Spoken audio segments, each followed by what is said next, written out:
And now, without further ado, I'd like to give a very warm welcome to my co-host, newest member of the FBE committee, former MSA president, architect extraordinaire at BDP, and all-round legend, Jed Kowsler. That's really kind of you, Anita. That's quite an introduction to live up to. Anytime. It's great to be involved in the FBE, and thank you so much for joining us for this event today. It's great to have you with us all. This is the third FBE virtual event since lockdown, and of course we're all really missing the face-to-face stuff and can't wait to get back to the new normal. And in the meantime, we're firming up some details for the next few virtual events, and we'll publish those over the next week or so.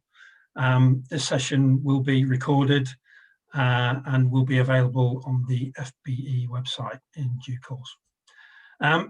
The arts perspective today will explore the relationship between entertainment, art and culture, and city, space and place.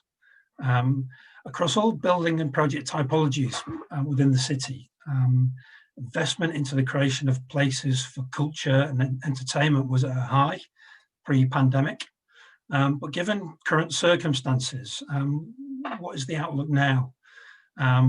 We've invited a group to debate those issues from a variety of backgrounds, but all with a common purpose of making exceptional places and creating exceptional memories. Launching the debate will be Liz Pugh, who's just there, from Walk the Plank, who specialises in bringing people and communities together to generate a sense of place through public celebration. Liz will talk about the spaces in between, the space between pre-pandemic and post-pandemic, and the space between the cultural landscape that we had and what will be possible in the future. The panel discussion that will follow will involve some key individuals committed to flagship projects in the city, across the UK even, and their aim is to create incredible backdrops for pioneering cultural events to take place. We've also got Sasha Lord with us, who's just kind of over there, who's been doing an amazing job as Greater Manchester's first nighttime economy advisor, protecting the future and the interest of the city's nighttime business community, and he deserves a massive kind of round of applause for that and all that he's doing in that. Anita and I have put some questions together to get the conversation going, but we'd really love to hear from you. So please ask your questions, put them through the chat function, and I'll pick them up and feed them into the discussion as we go along. But to get things sort of underway, I'd just like to give each panel member a quick sort of introduction. I guess Tim Heatley maybe doesn't need an introduction, star of BB2's incredible Mactopia, a developmentary, like what I've done there. He's self-acclaimed architect botherer and skirting board perfectionist. He's nodding, which is good. Tim trained as a lawyer, but left the law behind to found property developers Capital and Centric. Started out renovating a derelict house in his hometown of Salford, and now invests over £2 million a week on regeneration projects with a positive social impact. He's the chair and co-founder of the Greater Manchester Mayor's Charity, which has raised £3 million in the past 2 years. Tim is also founder of Regeneration Brainery, an academy aimed at broadening diversity and inclusivity in property, which mentors over 100 young adults throughout the UK. And a group of them very successfully grilled me about my career path recently. It's quite an interesting experience. Capital and Centric currently have 5 projects under construction in Manchester, creating over 1,000 homes, from a £35 million beautiful Jenga-inspired hotel in Piccadilly East to campus, a £250 million mixed-use project. And other projects outside Manchester include the Littlewoods Film Studio. Hopefully we're going to hear a little bit more about that later. Martin Evans, just further along the line, has been creative director at UNI, the mixed-use regeneration developer, since the late 1990s. UNI developed large, complex regeneration schemes on dead post-industrial land in London, Manchester and Dublin. Martin is non-executive chair of Croydon Council's development company, Brick by Brick, deputy chair of London Festival of Architecture, and founder of the Young Architects and Developers Alliance. He's been a jury member for the AJ Small projects, the Architect of the Year, the NLA, and the Estate Gazette Awards. And he writes a regular column in BD Online and contributes to the Estates Gazette. Welcome to the FBE, Martin. Sasha launched the Wales project in 2006 with co-founder Sam Kendall in the disused Boddington's brewery. It seems so many years ago in strange ways. It's then moved into a space under Manchester Piccadilly Station on Store Street. And the project attracting 100,000 people in its first year and has continued to sell out annually, and I've been there many times. The Wales project moved recently to the depot at the former Manchester Mayfield Railway Station, a move which saw it become the biggest nightclub in the UK with a 10,000 person capacity. It's just an incredible space, again, about which we'll hear more later. Sasha also co-created Park Live Festival in 2010 to celebrate artists across the indie house and techno music. And again, the festival located in Hinton Park attracts 80,000 visitors a year and employs over 4,500 people over the weekend. It's an incredible achievement. In 2018, Mayor of Greater Manchester, Andy Burnham, appointed Sasha as Greater Manchester's first nighttime economy advisor. And in that context, Sasha has performed a valiant role in championing the interests of the nighttime economy in the city in the face of the COVID pandemic. And his media profile has increased proportionally. News and question time appearances are plenty. I think you also got named in dispatches in Parliament this week by MP Lucy Powell. Tim told us this week that he missed you one day on TV, I think it was last Wednesday, and he was going to text you because he was worried about you until he saw you jogging past his house. It's quite an interesting story. And to finish, Liz Pugh established Walk the Plank with John Wassell in 1991 when they identified a niche market for the touring theatre ship and other aquatic shows on the waterways. So the pair bravely purchased a former Norwegian ferry, MV Fitzcarraldo. It's a fantastic name.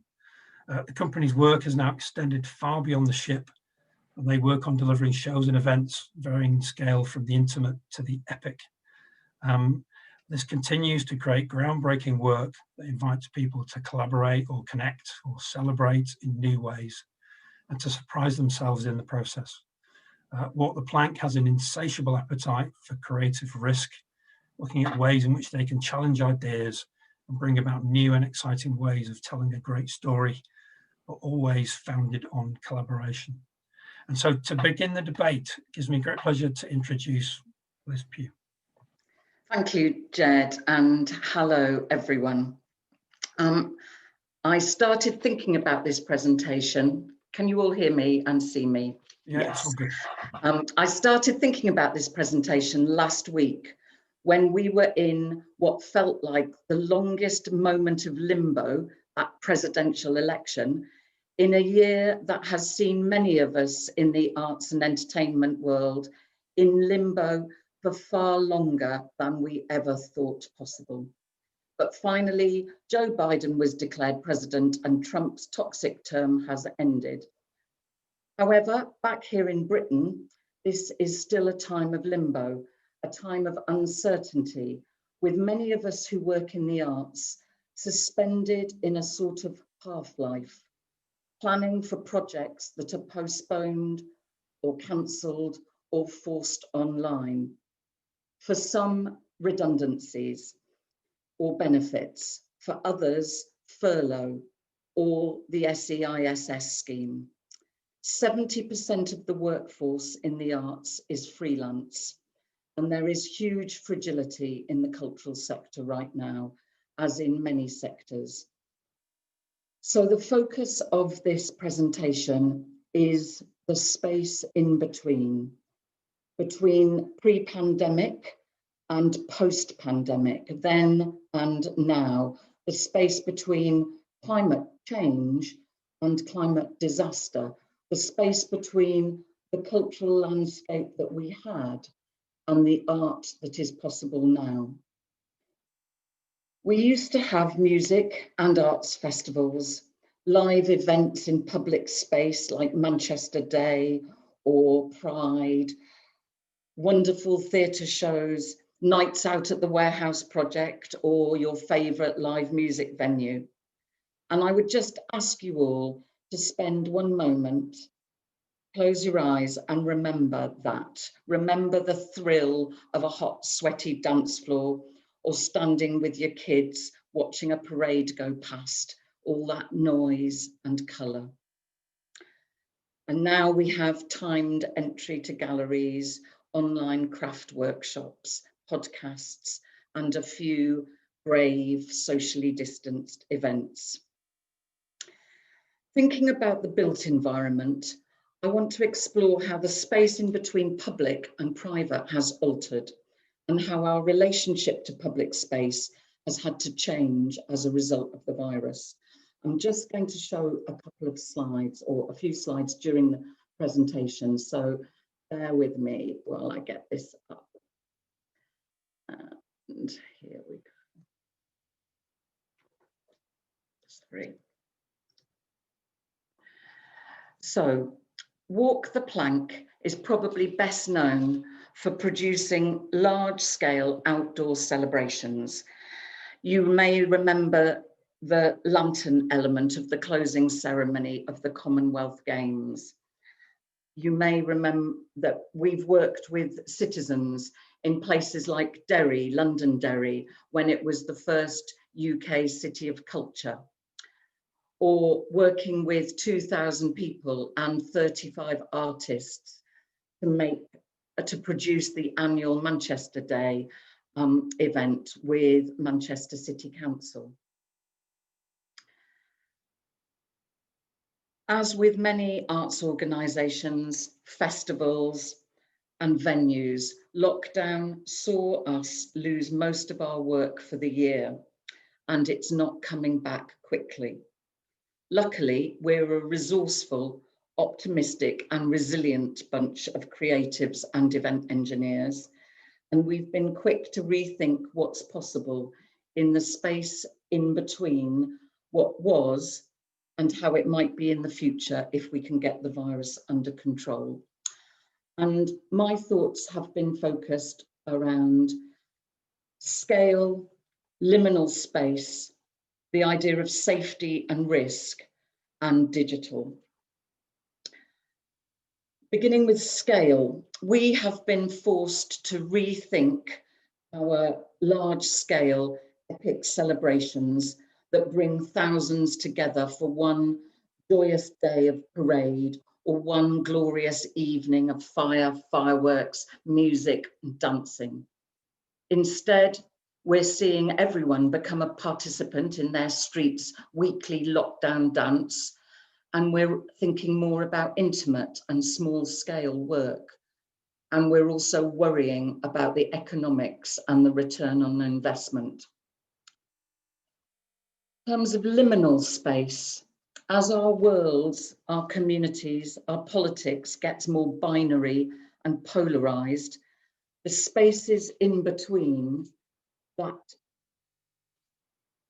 that are liminal and flexible are precious and always interesting to artists. So as well as work happening on the pavements of our estates and in our suburban streets, we're also seeing art happen in the underpasses and those spaces in between. In terms of safety and risk, we work with fire. We're used to managing the safety of audiences. And like many artists that work outdoors or in unusual locations, we are used to working with risk. An immersive installation like our fire garden, which some of you may have seen at Blue Dot Festival or similar, has easily morphed into a COVID-secure installation with timed entry, reduced audience numbers, walking along clearly delineated pathways. And then there's digital space. Our collective mastery of digital space has opened up all sorts of new possibilities. It's more accessible for disabled people. It's more accessible for those who are confined to home. And we're now thinking much more about the online space and how it connects with the offline space, as the real world is now increasingly referred to, and how our arts projects might occupy both territories. And to give you an example, this weekend is Diwali. In the past, we've made fantastic celebrations in Albert Square, working with the Indian Association to bring the stories of the Ramayana to life for a diverse audience of thousands. This year, we're working with the Hindu Association in Bolton, in Oldham and Tameside to create a digital Diwali. But it's not just digital. People have been sent a make it at home lantern kit, and you can see one of the results in the slide. People have been participating in online dance classes from the comfort of their own sitting room. And this Saturday, November the 14th, people can stand outside with their lantern, doing their dance, sharing it via TikTok with family and friends, not just in the street, but globally, via the website and hashtag digital_Diwali.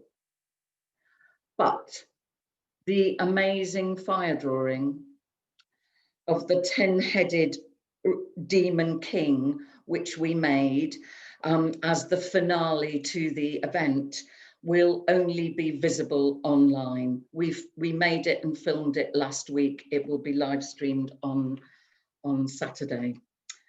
So many of us are grieving for lost live experiences.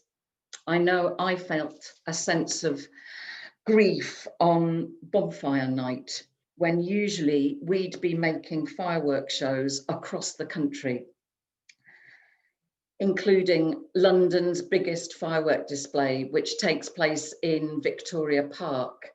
And, you know, for the past 10 years, 80,000 strangers have come together for a brief moment of collective joy.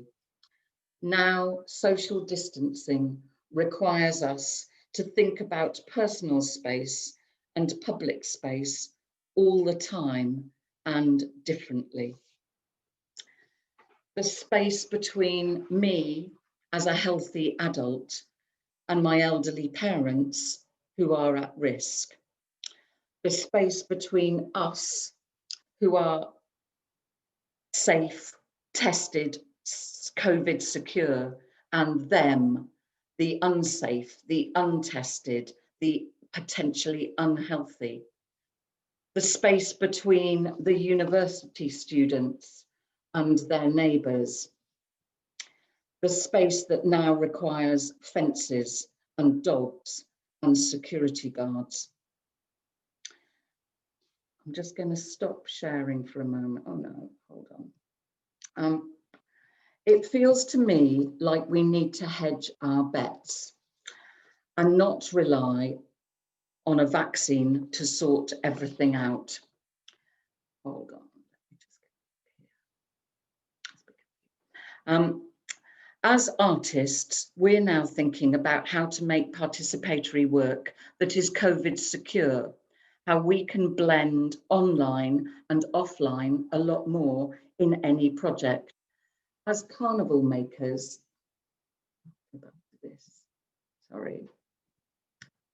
as carnival makers, hang on a moment with myself. As carnival makers, we are thinking about costumes that have social distancing devices built in. And this was a costume made for a parade in Lithuania a month ago. And when we're thinking about hands-on workshops, we're planning smaller numbers, bigger spaces, more use of parks, gardens, and green space. We need the imagination of artists and designers and architects and planners to find solutions capable of reconciling social distancing and security with our need for socialising and conviviality. Thomas Heatherwick, who designed this, I'm sorry the images aren't great, I got them off the internet. Thomas Heatherwick talked about how this structure, vessel, isn't complete without people, and how it's become the property of the people. I think we all share his desire to create, all of the people on this panel today, share the desire to create playful space. We have reorganised our shops and our restaurants. And next, we need to reorganise the layout of commercial space while recognising that we won't need as much commercial space. Thinking about festivals, which often represent a space to feel different, to be at liberty, we're now asking ourselves whether people want to feel safe rather than free, with controlled access and temperature testing. How will that affect non-ticketed events in our civic life? Manchester Day, Diwali, the Christmas lights switch on. Will we need to create zones of compulsory testing in the city centre, which you can only attend, so you can only attend free events if you can prove that you're COVID free? Personally, I think we should resist the idea of more control over public space, which is mainly not public, because most so-called public space, as we know in our city centres, is owned privately, and it's monitored, supervised and restricted.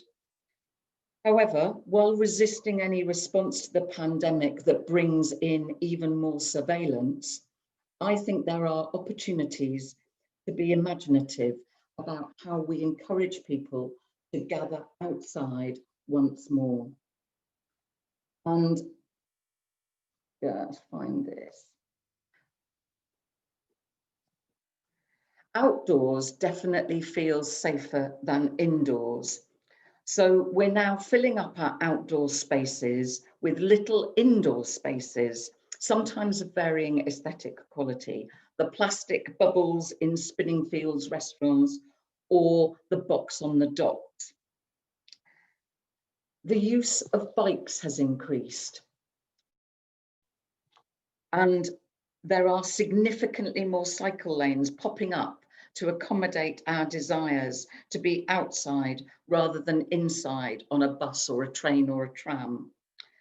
For Walk the Plank, that means that we're planning more mobile structures that can appear unannounced, like our Bones Pain puppet, shown here on the right, designed to highlight the contribution of the radical reformer Thomas Paine, whose bones were not allowed to pass from Salford to Manchester in the months following the Peterloo massacre of 1819 for fear of inciting a riot.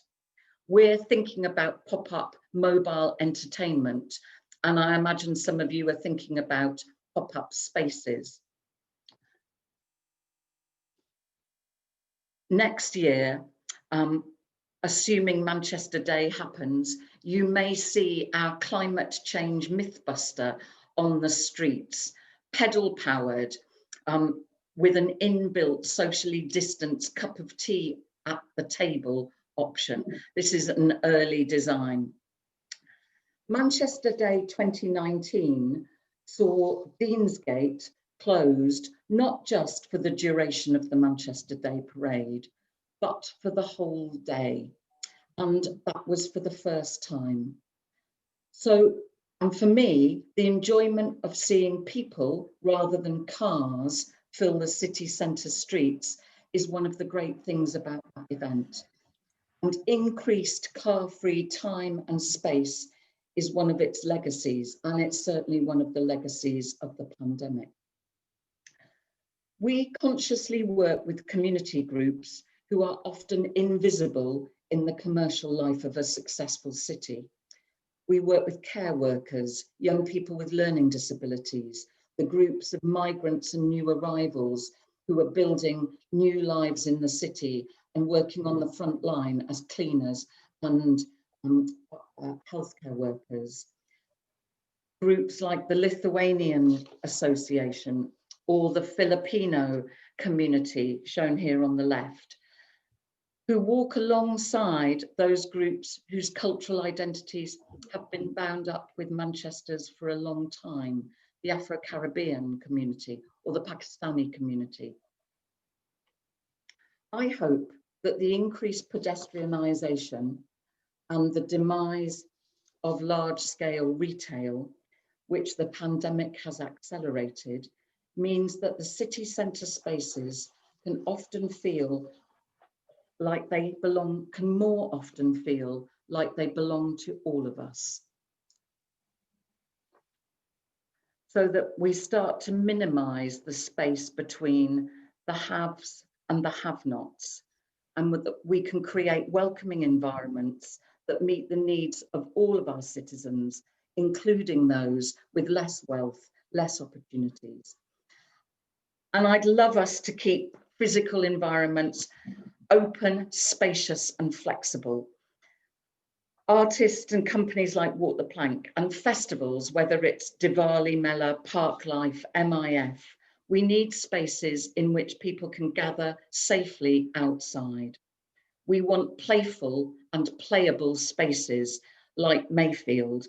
We want space not filled with unnecessary street furniture and advertising hoardings. And we want creativity to make its mark in the neighbourhoods beyond the city centre, in the social housing provision of North or East Manchester, as well as in developments like Capital and Centrix, Phoenix Mill and Talbot, Phoenix and Talbot Mill. I think that we can turn this enforced need to rethink our environment, that space between the shopping, the housing and the leisure, into another opportunity to create more livable, more environmentally sustainable space.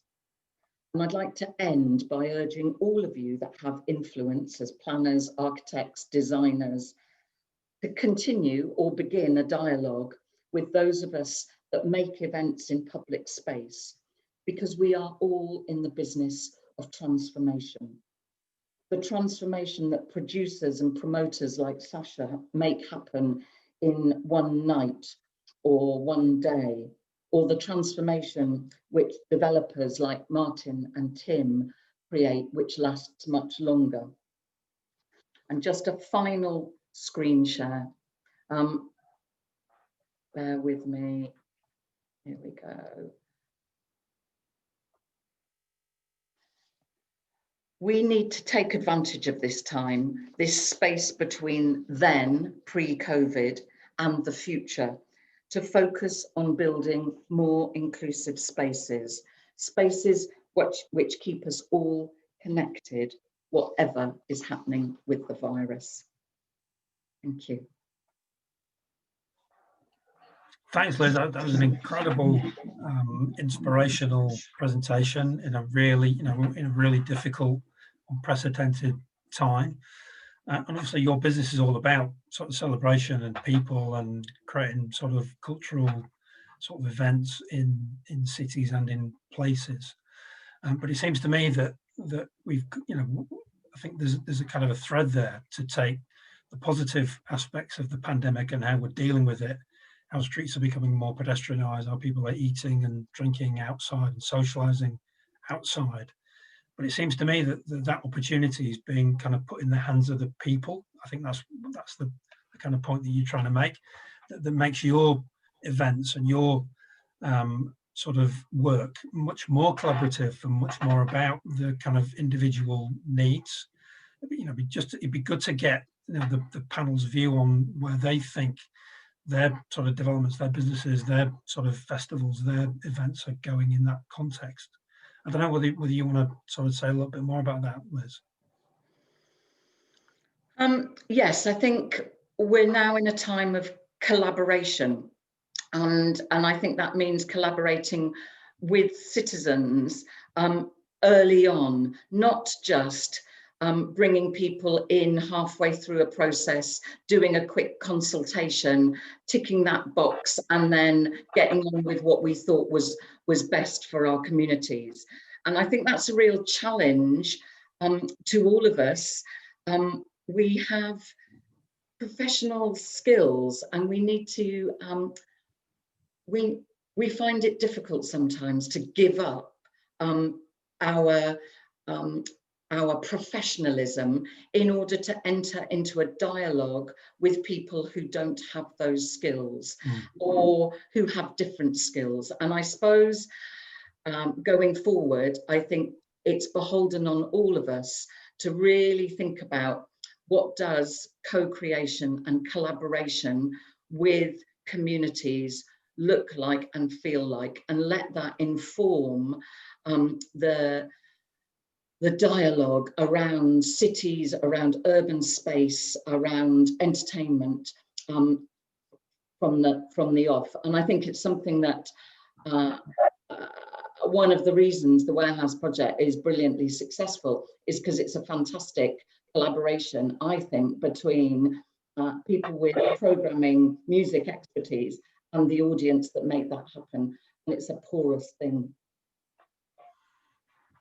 And Anita's going to pick up some of the questions, but I thought it'd be useful to bring in Martin at this point, just to talk about because quite a lot of your activity is about sort of found objects and about meanwhile sort of spaces, and you and I have got a really interesting sort of approach to not call them meanwhile, but call them worthwhile. And Mayfield is a really interesting place that that's held sort of club nights, Sash's events, Myth, the Pride sort of concerts. And I'd be interested to hear how that kind of activity can be more about an individual's aspiration as to what that part of the city needs to be like, and whether those meanwhile worthwhile sort of events can actually sort of influence how master plans and how the kind of end sort of game is delivered. And Martin, do you want to say a little bit about that? Sure. Can you hear me all right? Yep. Yeah. So first thing to say is thank God for Liz Pugh. I mean, honestly, if we needed you and people like you ever in the world right now, I mean, look at all those images we just looked at, the joy that those things bring. You just sitting in a miserable meeting room, looking at a tiny screen, looking at those pictures is enough, let alone being there or being able to experience them. Bloody fantastic. More, please. So, the kind of developments that Tim and my company do are about taking dead and miserable places and turning them into alive, community-focused, vibrant, sustainable, future-focused places. And that's hard. It takes a lot of time, it takes a lot of money, it takes a lot of people and a lot of effort. And it's also risky. And I have never understood why. Liz is quite right to point out that the least we have to do is this thing that we call consultation. What we actually have to do is talk to people and understand them and listen to them and ask and understand what people want and what their lives are about and what their lives want to be about. And you can't do that by putting a hoarding up around a development site and shutting the gate and putting a lock on it and hiring a security guard with a dog. You have to open those sites and open the gates and let people in. And that is good for community, it's good for the cities where those things happen, it's good for the communities around them, and it's good for the developers, because we cannot do our jobs unless we understand what people want. And being able to engage with those people means we need help. You need tools to engage with them, and opening places and making them beautiful and visitable and colourful and warm and lovely and exciting takes a place that is so at Mayfield, where I'm working at the moment a lot, but we have 24 acres at the centre of Manchester. I mean, that's an extraordinary privilege to be able to have for a short period of time, and it's in the life of that place, my company and its partners at the City Council and TFGM and LCR have the privilege of being able to change that place It's one of those odd places in a city like Manchester where if you didn't really know it well, or you hadn't been up in a drone, you wouldn't even hardly know it was there, because you walk past a gate that's been locked up for decades and who knows what's hidden behind it. It's only when you throw it open and start to invite people in that suddenly there is this enormous part of right in the centre of this globally significant city that is empty and dead and contributing absolutely nothing to the life and economy and community of that city.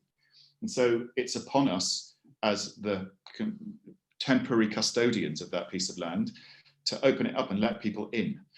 But in order to do that, obviously, you have to put on something attractive to make them want to come, and think of that place not as a dark and miserable place where you would not let your children go at all, to a place where you want to come and sit and eat and drink and watch and listen and enjoy things. Now, of course, last summer when we started to do those things, we could do whatever we liked. We invited 15,000 people to come to Pride on our site.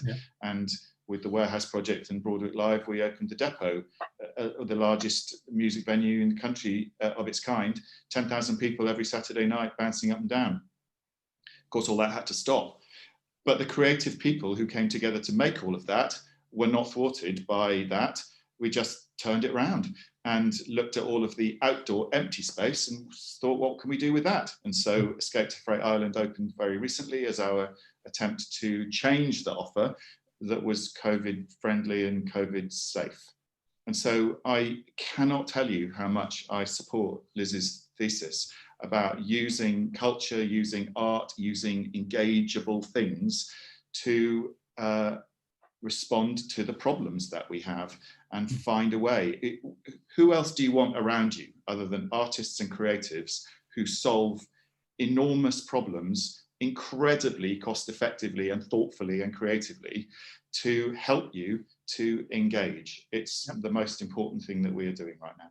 And geographically, because we're in kind of Mayfield, just talking in the context of Liz's sort of aspirational approach to life in the future. Sasha, do you want to say a little bit about your views on, where your events are going, about Warehouse Project and other kind of things that are happening beyond that, and where you see the sort of future of arts and entertainment? Oh, definitely. So I was one of the very fortunate ones that we actually had insurance in place. And it was an absolute complete fluke. We don't normally take insurance out until February. But the bookkeeper saw an offer in last November and took it out. So it's his appraisal next month, and I'm going to give him a hug as well as a pay rise. So, we were extremely lucky. Over the period, I've had time to reflect and look at things, and I've been given the opportunity to run many socially distanced events. And I've been reluctant to do that because, when you talk about Park Life and the Warehouse Project, and somebody just mentioned it, it's fine putting on these big DJs, but actually the energy that's created in those events is when you are in a sweaty tent or a dark, sweaty environment like Mayfield Depot, and the intensity is created on that dance floor. And I don't think you can do that when people are socially distanced. And we've seen some fantastic events, like one took place in Newcastle, where one of our regular DJs, Patrick Topping, he played, and everybody was socially distanced. But for me, it just doesn't feel right. And for me, I took the decision that we weren't going to do anything whatsoever until we can return absolutely back to normal with no restrictions at full capacity. And I can tell you, Liz mentioned Manchester Day, which I think normally takes place the week after Park Life. But I am absolutely 100% confident that the festival season will be back next year, without a shadow of a doubt. And I am also extremely confident that the Warehouse Project, which I've got to pick you up on actually, two people say it's not the biggest nightclub in the UK, it's the biggest nightclub in Europe, along with Amnesia, both 10,000 capacity. Which annoys me to the day, because if I'd applied for capacity 10,001, we would have been the biggest. I did my homework. So I am extremely positive. And this morning I was on a call with major festivals, Leeds, Reading, Latitude, Creamfields, and we're all saying exactly the same. This is it. Now we know it's coming back, and we have been working very closely in the background with DCMS and BAYS, and the language in the last month has changed to "is it?" to "right now it's happening." So I think so many mistakes have been made in the last 9 months that we have to draw a line without getting political. We have to draw a line now and say, this is a time to reset. This is a time now where we have to look forward. And I think a positive to come out of this is we are going to appreciate things a lot more. I think we were living in a world where things were just taken for granted. And I'm not just talking about businesses, I'm talking about people. You know, you talk about the 4,500 people that work over the Parklife weekend. The vast majority of those are freelancers. And, you know, it's been all over the news at the moment, so this is nothing new, but, you know, those freelancers have had no work, no money since mid-March. And actually for, you know, freelancers and artists and creatives and for the Chancellor to turn around only a few weeks ago and tell them to retrain, well, frankly, that is insulting because that has been their livelihoods, you know, for some of them for many, many decades. And, you know, some of them have had to retrain, and I understand why they've had to. They've got to pay the rent, put food on the table. But, you know, they're the people that work behind the scenes. It's fine to stand there and watch Stormzy play, but if Stormzy couldn't perform, if the stage wasn't put up, or you didn't have the sound engineer or the lighting engineer or the security, the backstage, you know, it wouldn't happen. And I have a fear that when we come out of this, you know, there has been some good, like the Cultural Relief Fund, which basically protects bricks and mortar, but the bricks and mortar cannot operate unless you have the people there to work the place. So, you know, that is a big, big concern for me. It really is. And, you know, I said I'm not going to make this political, but actually I am going to make it political. I'm on a rant now. So, you know, the hospitality industry is the 5th biggest industry in the whole of the UK. In Greater Manchester alone, we employ 420,000 people, north of 420,000 people. And, you know, going into this, if you'd asked me in January what furlough meant, I couldn't tell you. I didn't have a clue what it meant. But the government have done some quite good things like furlough, help with the VAT, business rates relief. But he said, the Chancellor said in March, he would stand and support business right through to the end. Well, actually, we feel that he's turned his back now on our industry. They've made so many mistakes in hospitality, so many actual basic schoolboy errors. And the next 3 weeks are absolutely critical. Phenomenal, probably the most important 3 weeks in hospitality that we've seen in the last 9 months, because we are going to come out of lockdown, second lockdown. I think Manchester will go into tier 3. I think Liverpool will go into tier 2, but they now need to engage to get the right decisions. And I'll give you a couple of examples where they've got it wrong. So the whole of the industry went into lockdown for 21 weeks, I think it was, in March. We were the first to close. We were then asked to spend money that many operators didn't have in putting QR codes in place, one-way systems, retraining staff, having to employ more staff so you can do table service. You've all seen what independents have done and the big chains. They asked us to open on a Saturday, 4th of July. Now, that's the most stupid thing. Surely when you implement so many new measures, do a soft open on a Wednesday or a Thursday, get all the blips over and done with. So on the big day, the big operating day, Saturday, you've got over those hurdles. They got that wrong. The other thing as well, which is mind-numbing, is when I want my Parklife licence, and Liz, you'll know this, you have to stand in front of a safety advisory group meeting, and you have to prove that you can run a safe festival, a safe event. And I'm always asked, how do I get 80,000 people out of Parklife at exactly the same time? And the answer is you can't do. You have to do a staggered egress. And we do get complaints from customers, well, why have you turned that stage off an hour early, or the sound's down in that arena? And the reason is we want people to leave in a staggered, orderly fashion. Because otherwise, you're going to get overloaded Metrolink, overloaded taxi ranks. It'd be a nightmare for security. And guess what? The government brought in this 10 p.m. curfew, where hundreds of thousands of people are pushed out into the streets. It's exactly the same time. We all knew what was going to happen. The supermarkets were packed, public transport were packed. We saw the videos of people on Oxford Street in London dancing. We knew that was going to happen. So they have to engage with us now. They have to get rid of this 10 p.m. curfew. Other countries allowing drinking up time.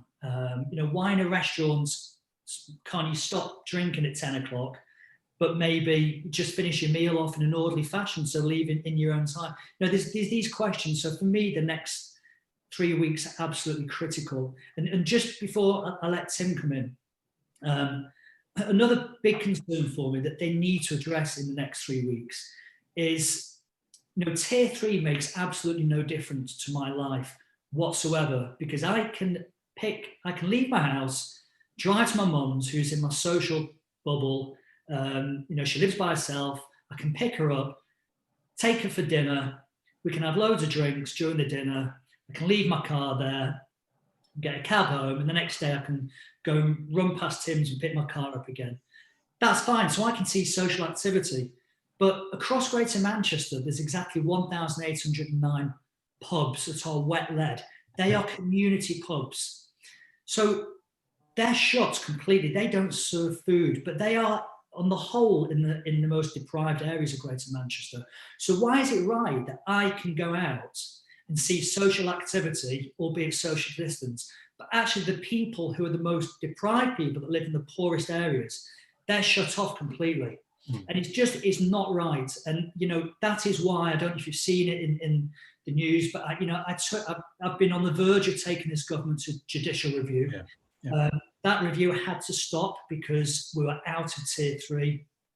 But 2 days ago, I did write, the lawyers wrote again to Matt Hancock, just to give them the heads up that if we go into tier 3 and, these community pubs are ignored again, we are going to take to judicial review. And I am extremely confident that we're going to win as well.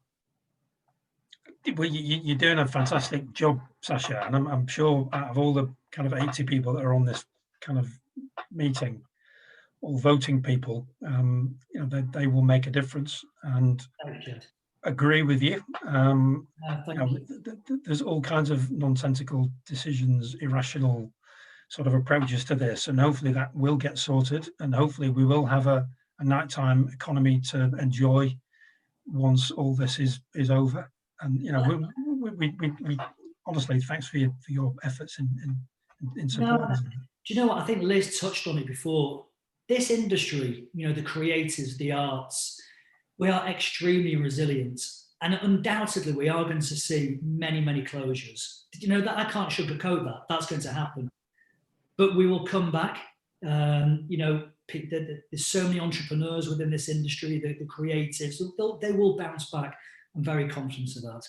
But from what I can see, though, is that the city can become a more positive place, better use of outside space, and more cohesive kind of pedestrianised cities. Going from the city into Mayfield and into the Northern Quarter and beyond. Do you know? So what's interesting? I was on a webinar last week with one of the biggest landlords in Soho in London. 64% of his tenants were bars, restaurants, nightclubs.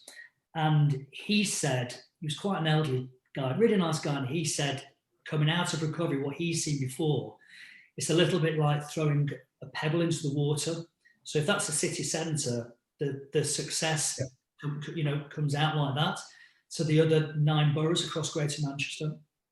He feels that it's going to be the reverse actually now with the city centre, because people are now used to working from home. And we saw this with the Eat Save scheme back in August. He feels that the other 9 boroughs are going to be the first ones to recover, with the city centre being the last one. Because there is a reluctance at the moment to take public transport and things like that. So I think this could be a time for our local town centres, our independents, to thrive. Okay, thanks very much, Sasha. It is a good time to bring Tim in, just to get his view on kind of Liz's sort of positivity and how he thinks this sort of new approach to development needs to change, or whether it's sort of business as usual. It's good to get your view on that. Yeah, thanks, Jed. Yeah, really interesting contributions there. And I think just on that last point from Sasha there, I completely agree that it's, you know, that, and we've taken, obviously we've put our money where our mouth is in GM towns like Stockport and Rochdale, and actually Sasha in his nighttime economy role has actually broken introductions to some of the GM locations for us to commence those discussions about new projects, and I'm very grateful to him for that. And I agree. I think that there may be that reverse ripple effect, which I think is fascinating, because that's a huge opportunity for those GM towns. But I think one of the other things I wanted to say that it's clear from anybody the people that are watching as to why, you know, Martin, you and I, and why Capital Centric hang out with creatives and cultural organisations and so on, because they're really, really good at human behaviour. They understand it to the point where, you know, as Sasha was playing at the end, they're clever at how literally they can get people to move around a space when they leave, when they arrive, how they arrive, and that's really what developers are meant to be good at and architects are meant to be good at. But actually we often think in terms of the physicality, whereas often they have no physical ability to do it, so they have to use other things like vision and sound and music and other things to create, and that fascinates me. And the other thing that you've heard from both as well is that sector is very, Sasha used the word resilient, and resourceful is another word that I'd use, and Liz mentioned again, that co-production, that collaboration is what they're great at. And you don't need to give them much for them to make a lot out of very little. And I think that often something that we've got wrong as an industry is that we over-engineer things and we overthink it, and we build walls and we build seating, or we build, you know, the lighting shall go here and the trees will go there. And actually what we have started to do a few years ago was actually just do less in some areas and go, you know what, let's just, and that was only because we were hanging out with these guys, and you know we've got various events and activities that we've put on across all of our locations, and Martin mentioned a number of the benefits there, but the big thing for us is enabling people to reimagine what a place could be like, and they're really, you know, those organisations are really good at transporting you to a different place or into the future without us having to build it all. You know, if anyone's been to Parklife Festival or one of the Water Plank events, it's like being in a different town or city that can be in the middle of a field in the middle of nowhere, because of how clever they are. And it takes us as developers years to get planning permission and get it built. They do it in a weekend. So we've got a lot to learn from that industry and that sector, and that's why. And then the other thing that I like about that sector is that you can kind of, all you need to do really is kind of create the right platform, you know, give them the right space and give them the ability to the freedom, if you like, to go on and do stuff. And that is actually that's one of the biggest secrets about regeneration, in my opinion, is that actually you need to get the right creative collaboration on the go, and then you might have to fan the flames a little bit at the start, but then off it goes, and you've got to leave it to it, let it be organic, let it be authentic. So you know, one of the talking points there was, how do you get we are a rainy northern city, we are in Manchester, and again that means that it's colder, it's wet, so we've got to think about how we create more indoor spaces that have less going on inside them to allow these interesting things to evolve. And a good example of that, we've recently acquired a big old mill building in Stockport, and mill buildings often have weaving sheds, and rather than demolish those weaving sheds, or rather than repurpose them into something like townhouses or, you know, an intense use such as co-working space, we've said, let's just leave it. Let's just see what people can do with it. Let's let things happen here. And you know, and actually, one of the other things that we do is, and I'm absolutely sure that I know that Martin does the same as well, is let's not rentalize everything. Let's just have some space. It's just like, well, it's for free, because the value that it creates to us is immense. You know, the people that it brings. I think that the way I explain it to other, if you like, to a financial institution, is I say to them, you know, Facebook, yeah, that's worth lots of money, isn't it? Yeah, Facebook is. You know, Twitter, that's worth a lot of money. Yeah, but worth, yeah. So that's just a gathering of people in a place. Yeah. So and they don't own any real estate, but the best bit is we can gather people in a place, and we've got the real estate to do that as well. So that's the value that we're trying to create. We're trying to get people, you know, can you see it? And then they go, oh, yeah. You know, see, sometimes you have to explain these things to these people in monetary terms, but and you know, so there are loads of different benefits that it can bring, not just only from an inclusivity perspective, from a regeneration perspective, but also its financial benefits as well. It's just that you have to like mellow and let it go, and actually, you know, we have to, you know, give these people the ability to do their thing. It's the kind of Hermann Hertzberger approach to kind of appropriation of space. He just designs really kind of blank buildings that people then inhabit and make their own. And I guess that's what Mayfield's about. That's what your developments are about. And going back to Sasha's point, that's what an event is. It's the people. It's kind of what they do with it. That's where the intensity comes from. It's not necessarily about the quality of the space. Anita's got some sort of questions that she's going to start to sort of fire at. But can I just go to Liz just for her to come have the opportunity to come back on all that? What Tim said, that idea of doing more with less, and the resourcefulness of artists and organisations, cultural organisations, I think that increasingly chimes with what public are expecting. They want to see us do more with less. People want us to reuse rather than create from scratch. And I think the environmental impact of everything we do is increasingly important. And then I just wanted to add something about festivals, and the idea of festivals are an opportunity, I think, to get a vision of how the world can be or could be. You know, for one weekend or one day, you create a space that is how we'd love life to be. It can't be like that all the time, but wouldn't it be great if it could? And I think that idea of temporary transformation, which makes people believe that things could be different, is really important.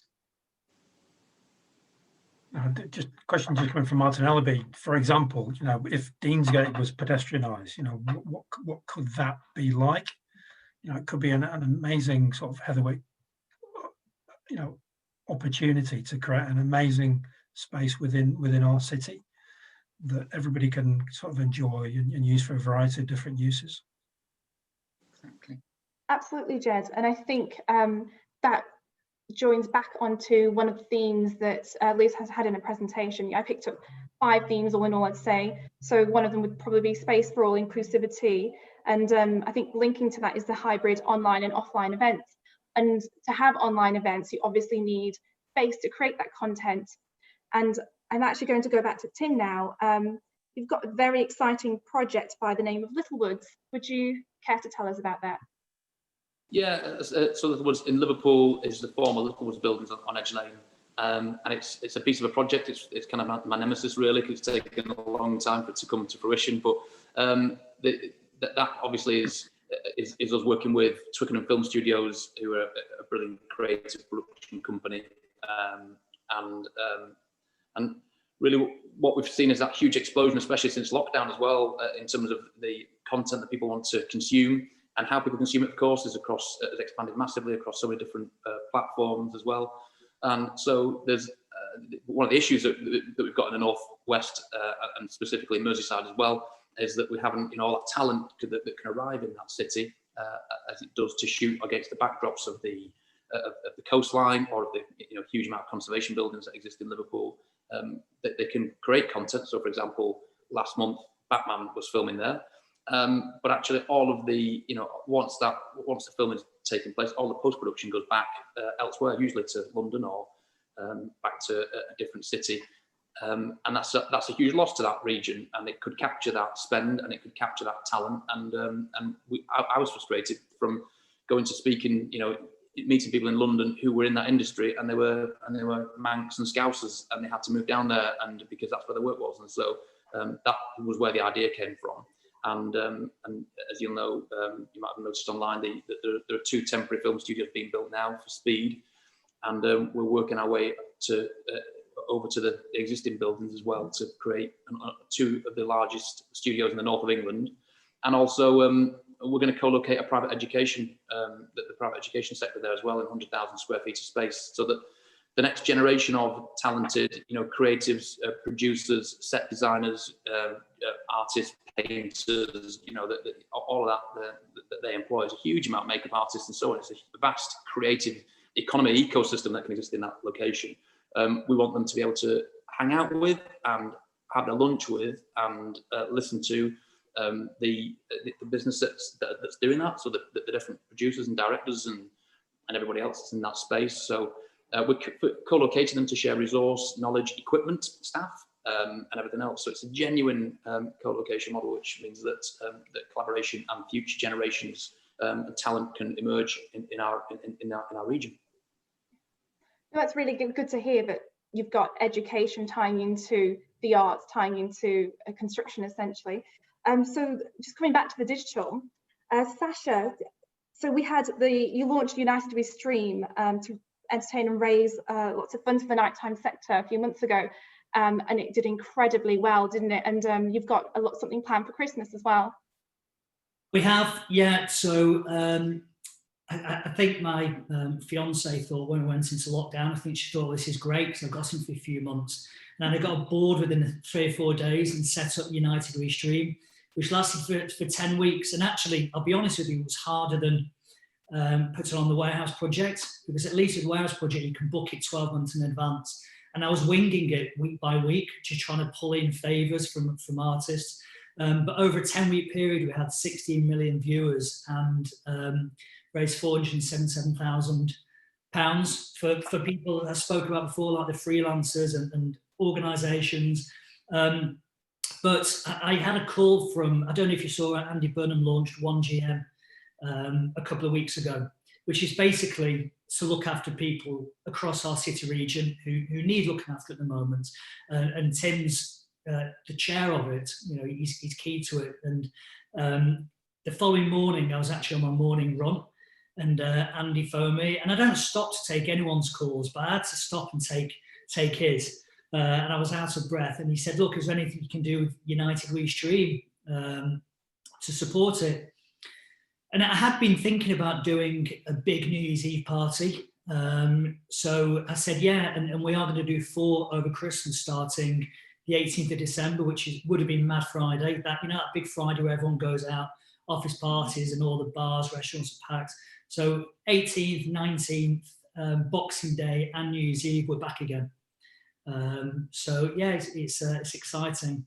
But it's all this online stuff is fantastic, and I think it served its purpose back in April. I think it was April the 3rd when we started, but it's never going to. It can never replicate, a festival or an event. And when Liz sort of spoke about, then you go to a festival, and for those few days, that is your ideal world.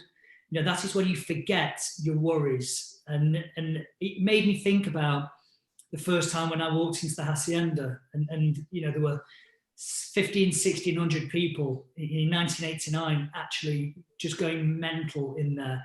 And it didn't matter what you were, whether you were a student, whether you were unemployed, whether you were a postman, a solicitor, it just didn't matter. Everybody was there for the one reason. It was for the music, and you left your worries outside the door. And I remember walking in actually the first time thinking, what on earth is this? Because I'd never heard people mixing music before. I'd been going to the clubs where it gets paused and Sharon gets a shout out for her 18th birthday before, up until that.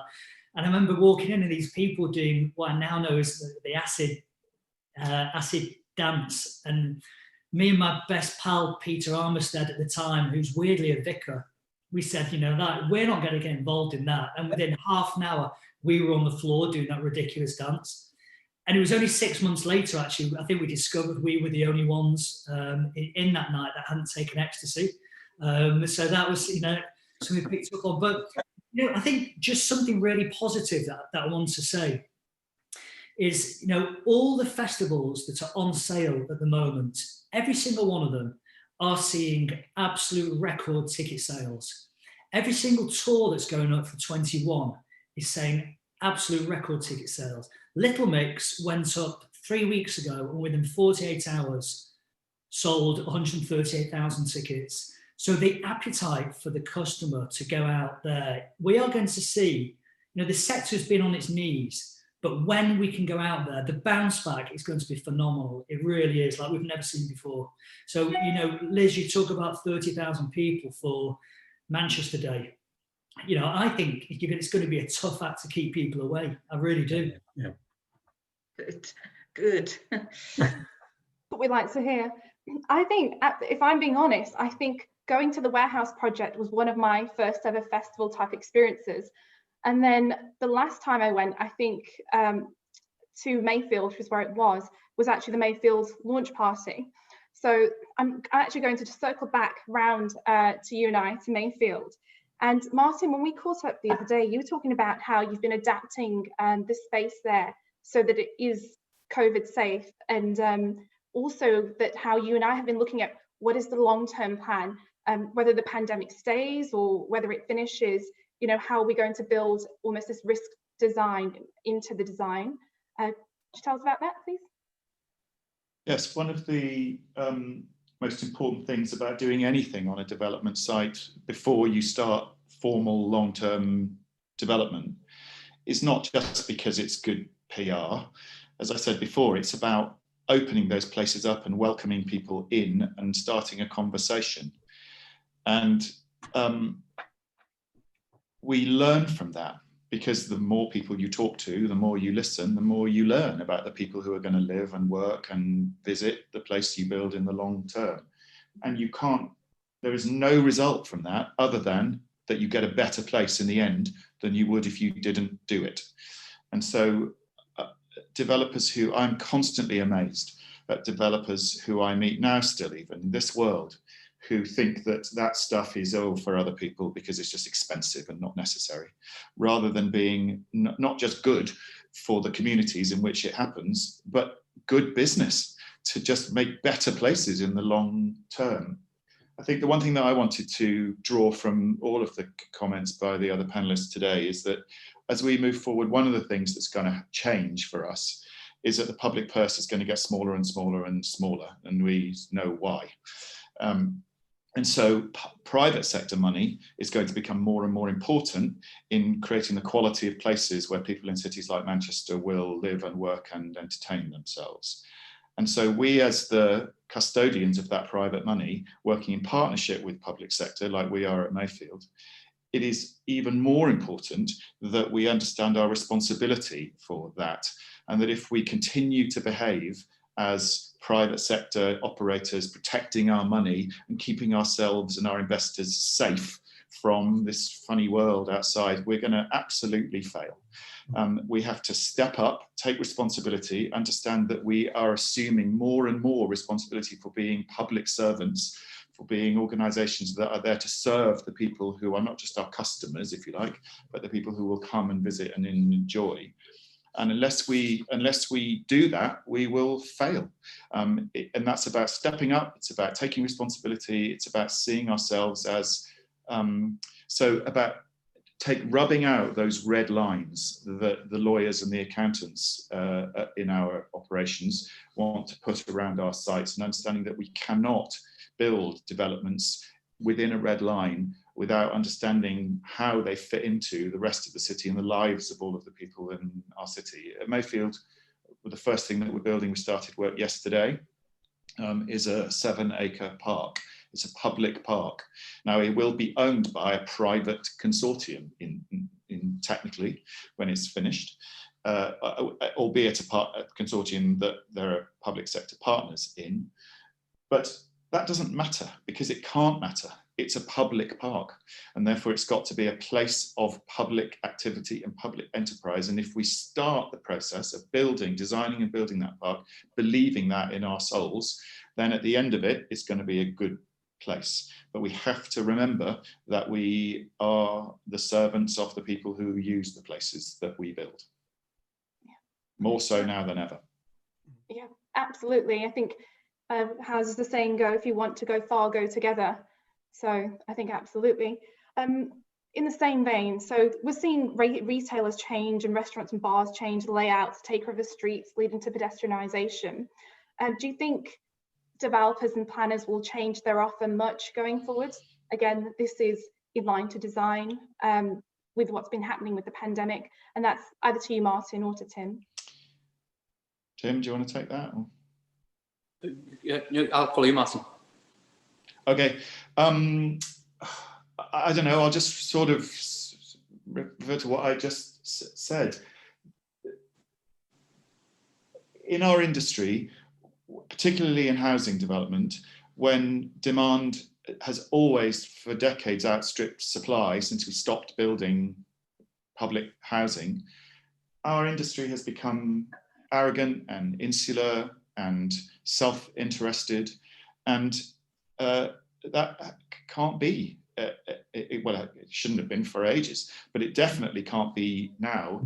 And so there has come a point now, I believe, where our industry not only has to think about the people for whom we build first, because it's the right thing to do, it's also handily the commercially right thing to do. And if developers don't see those two things as one, doing the right thing for the communities where we build and doing the right thing for our investors' bottom lines, then we will fail. It's a fool's errand. So that's how I'm going to answer that bit of the question. It's about doing the right thing for everybody. I think what's been almost useful about COVID is a wake up for the industry for us to finally understand why some of the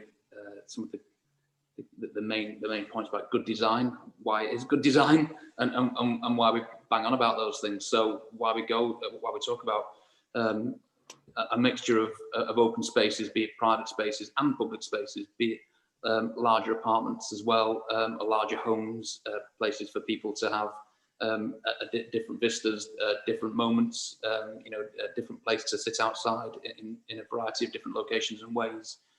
It's all good design stuff, and also look at places where people can interact. Signs of life, creating signs of life. Often in apartment developments, there's a single core and there's a corridor down the middle and there's doors off it, and you don't ever see anybody else other than so actually, how can you create layouts which means that there's interaction as you're walking around places and spaces? Because people value community. I think that's what COVID has taught us. Actually, there's a lot there's a lot of value that people attribute to that. We've certainly noticed that in our projects, and so I think the better quality developments with the better quality developers have probably done well. We have, certainly during lockdown, that we found that people have flocked to us. Probably Manctopia helped a bit as well in terms of the profile, I'm sure. That's been a really useful exercise, and actually, and also explaining things to our funders as well as to why we made some of the decisions that we made at the time. They're seeing the benefit of that now. We knew why we did it, but now it helps to be able to point and say, can you see, we'd be pretty stuck now if we'd have done it like everybody else has done it. We'd have a problem.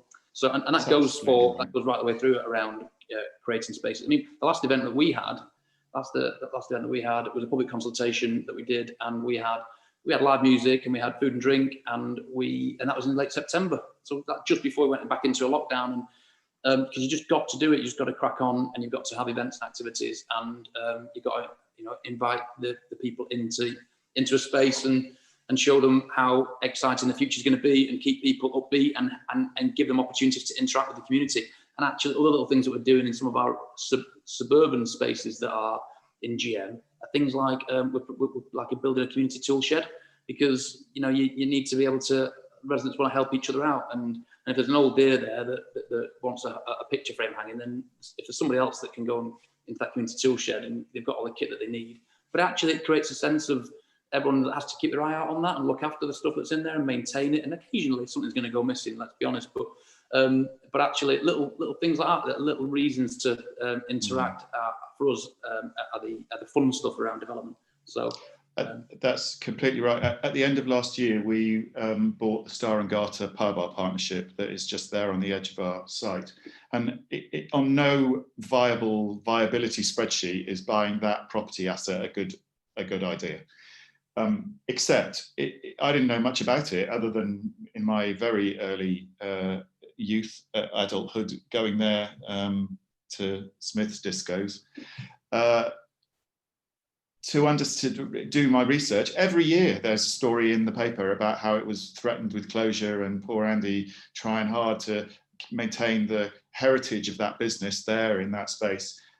But relative to the scale of our scheme, being able to buy that property, give Andy, the operator there, some safety that his operation will survive and be sustainable, was a very, very small thing, but a hugely important thing in just setting a tone for the future of that place. And it's about that. It's about not looking at those places as spreadsheets, but looking at them as places where they are complex, mixed, messy ecologies of place. That always at the heart of those places are things that make people feel warm and belong, make people feel like they belong to that place. You know, if we went around this entire webinar today and asked everybody who's on this line, what is the thing that makes you feel connected to the place where you live? They will say that it's something to do with culture or art or some kind of leisure activity. I think people will put their jobs pretty low down that list of things. And we have to understand and recognize that if we are going to, in the future, create these places and make them sustainable. You're absolutely right. People aren't neat boxes, they're all different shapes and everybody fits together in different ways. And I think what Tim was saying about design, I think right now it's a great time for a test for design, because you know if it was good or not because it's actually being used, all those communal spaces, all of that sort of space. What I'm going to do now is just open up to the floor. If anybody's got any questions, you can pop your questions in the chat box. I think we've got about 10 minutes left. Are there any questions from you, Jed? Before I'd just like to go back to Martin, because the most incredible theatre experience I've ever had was at Mayfield at the last MIF. I think it was Invisible Cities. And I still haven't got a clue what it was about, but it was just absolutely mind-blowing. And I just wondered how that sort of came about, and if you want to say a little bit more about that. And if anybody else in the audience knows the plot, then please let me know. Well, relatively simply, that it was, I think, the third, event that MIF had done at our, in our space. If you ask anybody in Manchester, you know, to list the 5 key cultural events in the city, MIF will be on most people's list up there. And organisations like that and festivals like that need large spaces to put on large performances. It would be reckless to not be able to offer the large space that we were in control of up for use for that festival. So we are absolutely, utterly happy and glad to have them. You know, Tim said before something about property. We think about it here as if you take a £2 wine glass and you fill it with water, it's worth £2. If you take a £2 wine glass and fill it with expensive claret, it's worth a whole lot more than £2. So what you do inside the buildings is everything. And that refers to what you do in the long term, but it also refers to what you do in the short term. If you surveyed people in Manchester about what they thought of Mayfield, they will tell you that it is a place where you don't really want to go after dusk. If you ask them now, they'll either mention the warehouse project or Freight Island or some cultural thing that has inspired them to go there. That's why.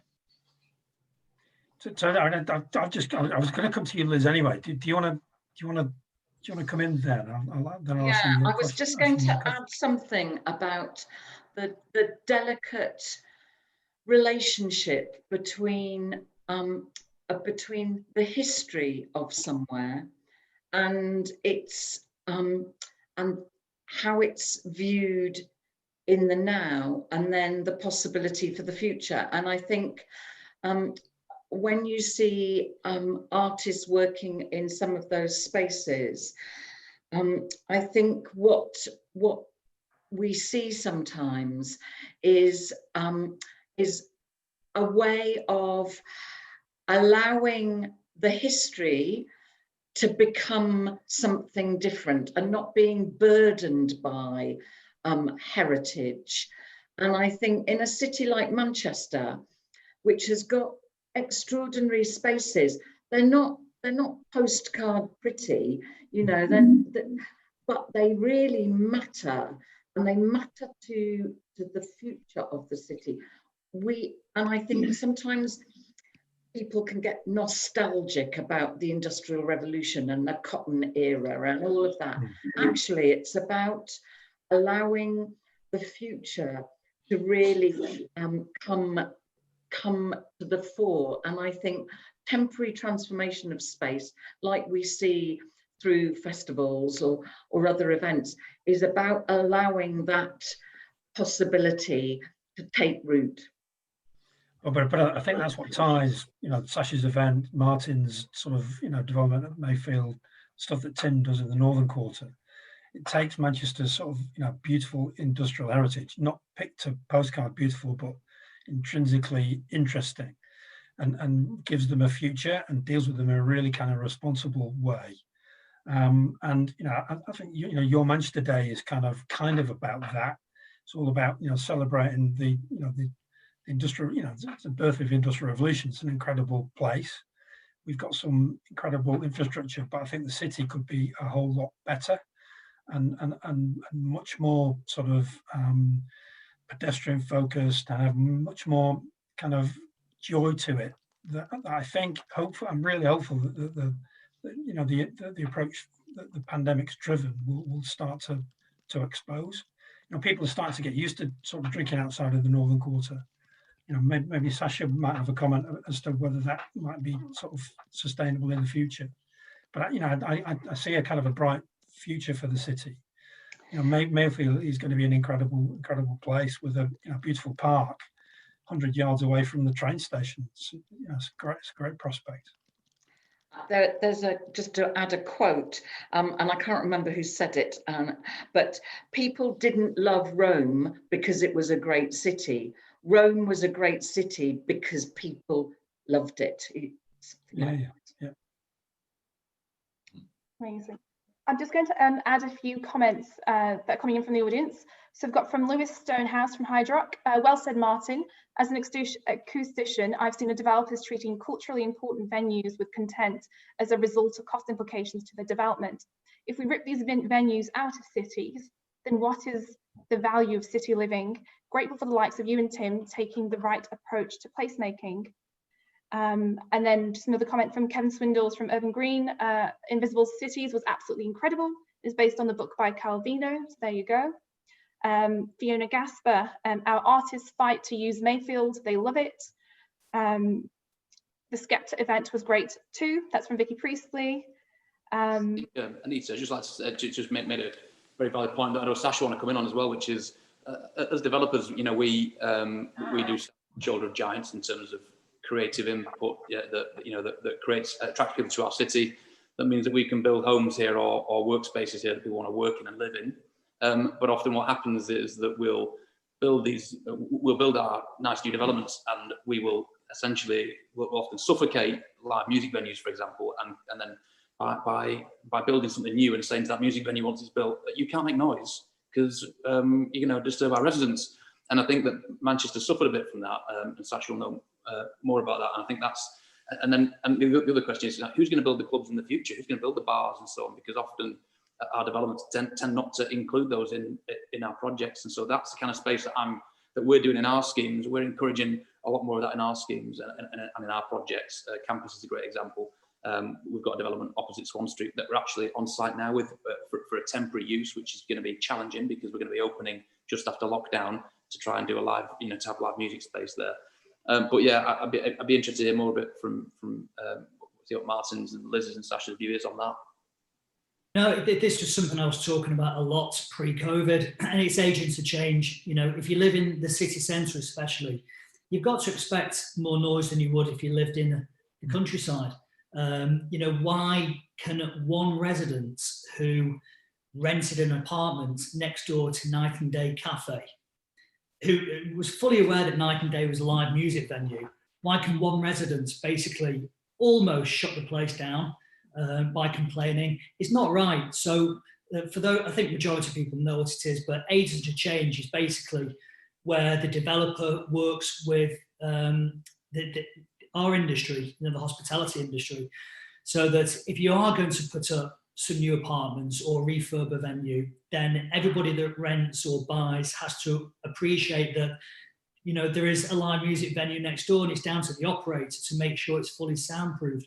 On the flip side, and I'll use Night and Day as an example, But if they decided to rip out the sound system and put a much louder sound system in, then it's on the onus of them as operators to insulate it. And that's the way it has to work moving forward. It really does. I mean, just to pick up on the last 10 minutes conversation, I think we're really lucky to have Tim and Martin on this call, both who have worked with you and I, and Tim, we speak a lot, and Dan's put a rave in Littlewood, as you know.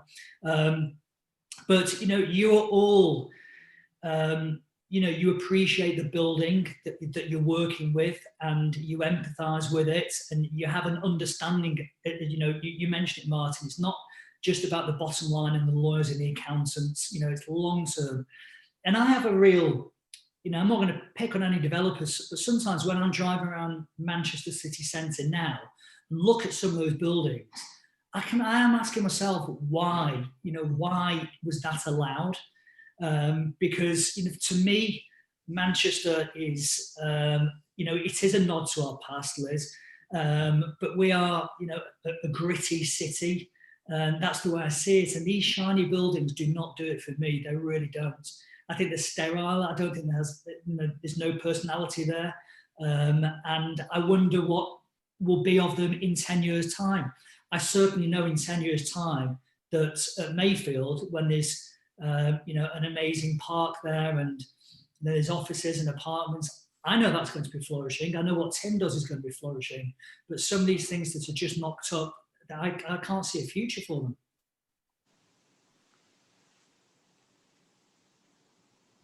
Just a note, Martin has to drop off because he's got another meeting, but thank you so much, Martin. So sorry, I'm just in the chair in the next meeting and everybody will be waiting, so I need to go. I'm really sorry. That was really fantastic. I really enjoyed that. Thank you, Liz. You're amazing. I'm gonna call you later. Yeah, thanks for your input, Martin. Really appreciate it. All right. Okay. Yeah. Okay. And Tim, did you want to add to what Sasha was saying? We may have to close now, Jed. I'll leave that with you. Have we got to? We're done till 2 hours. I think Sasha said it well, so I'll let you finish on time. I think that's actually a pretty good point to finish. I'd just like to personally thank Tim, Sasha, Martin, Liz for making such brilliant contributions to really fantastic conversation. Hopefully, kind of everybody in the audience has enjoyed it. I've enjoyed my first FB event. Thanks for Anita for sort of taking me through it. It's been a fantastic, aspirational, inspirational, I think, lunch time. Liz's presentation, I think, was fantastic. It was really good. It's got some amazing work that you're doing, and hopefully may that continue. And thank you all for attending. It's been really enjoyable to take part in, and it's recorded. It'll be on the FBE website very soon. And have a great day.